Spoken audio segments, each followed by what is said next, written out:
Hello friends and welcome back to my channel.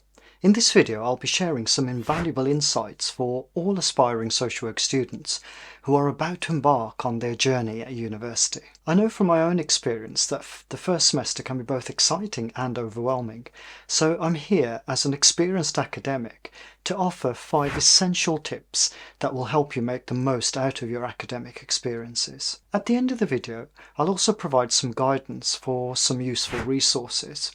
And don't forget to bookmark this page so that you can come back to it later. Tip number 1 is time management and balancing classes, assignments and personal commitments, and this can be quite demanding. So it's crucial to establish a solid time management routine. Use tools like planners and digital calendars to keep track of your assignments, classes and study sessions, and allocate specific time blocks for each task, and don't forget to schedule some downtime for self-care. Tip number 2 is active engagement in class. Social work is a field that thrives on interaction and discussion.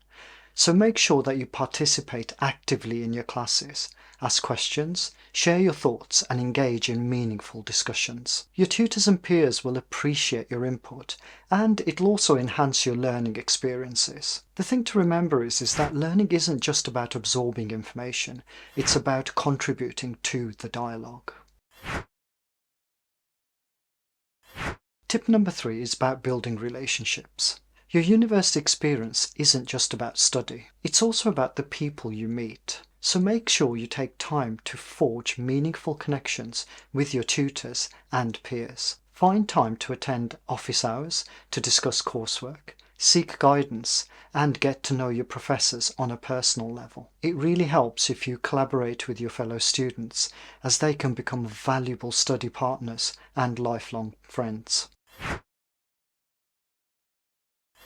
Tip number 4 is about utilising the resources within a university. What you'll find is that universities offer a wealth of resources to support your academic journey. So make sure you visit the library for research materials, study spaces, and the assistance that librarians can offer you. Make sure that you find out about and take advantage of academic support centres, writing workshops and tutoring services. And if you're facing challenges, don't hesitate to reach out for help, because it's a sign of strength and not weakness. And finally, tip number 5. Self-care and wellness. Social work can be emotionally demanding, and it's crucial to prioritise your well-being. To do this, establish a self-care routine that includes exercise, healthy eating, and relaxation techniques and hobbies you enjoy. Remember that taking care of yourself enables you to provide the best care for others. And there you have it, 5 quick, indispensable tips for all you social work students gearing up for your first semester and beyond. I hope you'll find that by implementing these strategies, you'll not only excel academically, but also thrive in your personal and professional lives. I've also taken the time to add some links to some useful resources in the section below. Let me know if you found this video useful, and send me any ideas for future videos by leaving a comment in the comments box below. Also, don't forget to like, subscribe and share this video with your fellow students. As always, stay curious and never stop learning. I look forward to seeing you in the next video. Bye.